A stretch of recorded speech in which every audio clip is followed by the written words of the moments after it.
The silence was the first thing that truly broke me. Not the emptiness of the streets, not the abandoned cars rusting under a pale, indifferent sun, but the profound, suffocating silence. My name is Alex, and for the last 3 years, I believed I was the last person on Earth.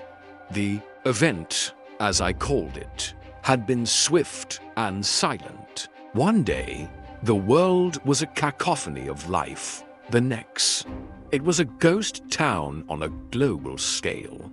Everyone just vanished. I'd fortified a small-town library, a fortress of knowledge and quiet solitude. I had books, canned food, and a generator for the precious few hours of electricity I allowed myself each night. My days fell into a rhythm: scavenge, read, maintain, repeat. I talked to myself, sang off-key, anything to fill the void. I even set up mannequins from a department store and gave them names. There was Clara, who I'd read poetry to, and old Mr. Henderson, who I'd complained to about the generator. It was a pathetic coping mechanism, but it kept the madness at bay. Or so I thought. It started subtly. A book I was certain I'd left on a table would be back on its shelf. A can of beans would be slightly moved in the pantry. At first, I blamed my own failing memory. Loneliness, I reasoned, was a heavy burden on the mind. I started keeping a meticulous journal, noting every action, every item's position.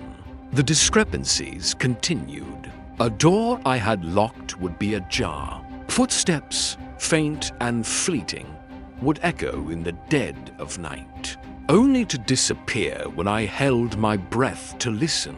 One evening, I was reviewing my old security camera footage. I had a few cameras set up around the perimeter. As I fast-forwarded through the day's recording of the main entrance, my heart seized. For a single frame, a flicker of movement, I rewound, playing it back second by second.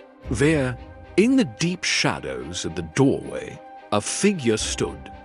It was tall, impossibly thin, its limbs elongated and twisted at unnatural angles. It was just a silhouette, a smudge of darkness, but it was there, and then it was gone. Panic, cold and sharp, pierced the calm I had cultivated. 4 years. I wasn't alone.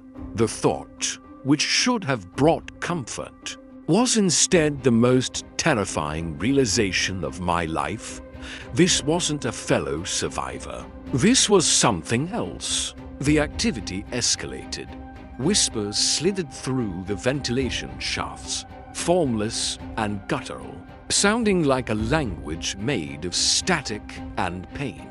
At night, I'd hear scratching sounds from inside the walls, frantic and desperate. I barricaded myself in the main reading room, pushing heavy shelves against the doors. Sleep became a luxury I couldn't afford. My reflection in the darkened windows showed a gaunt, wild-eyed man I barely recognized. The entity grew bolder.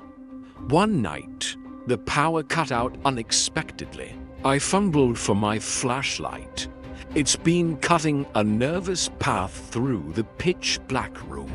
The beam swept across the far wall, and for a heart-stopping second, it was there. Not a silhouette this time, but a tangible presence. It was hunched in a corner, its skin pale and stretched tight over a skeletal frame. It had no eyes, just dark, hollow sockets that seemed to suck the light into them. Its mouth was a lipless gash that slowly, horribly, stretched into a wide grin. It didn't make a sound. It just watched me. I screamed, a raw, primal sound I hadn't made in years. I stumbled backward, tripping over a stack of books, my flashlight clattering across the floor. The beam spun wildly, illuminating fragments of the room in chaotic flashes, a bookshelf, a chair, those empty sockets, that terrible grin. I scrambled for the flashlight, my fingers closing around it just as the generator sputtered back to life, flooding the room with a weak, flickering light. The corner was empty. I knew I couldn't stay. The library was no longer my fortress. It was its cage. The whispers started again, not from the vents this time, but from right behind me. A low, raspy voice that scraped the inside of my skull. It said my name, Alex. I froze, my hand on the door. Slowly, I turned. It stood in the center of the reading room, no longer hiding in the shadows. It unfolded itself to its full, terrifying height, its long limbs creaking like old wood. The lipless grin was wider now, a black crescent in its stark white face. It took a slow, deliberate step toward me, and then it spoke again, its voice a chorus of every voice I had ever known and loved, all twisted into a grotesque melody of mockery. "Where will you go?"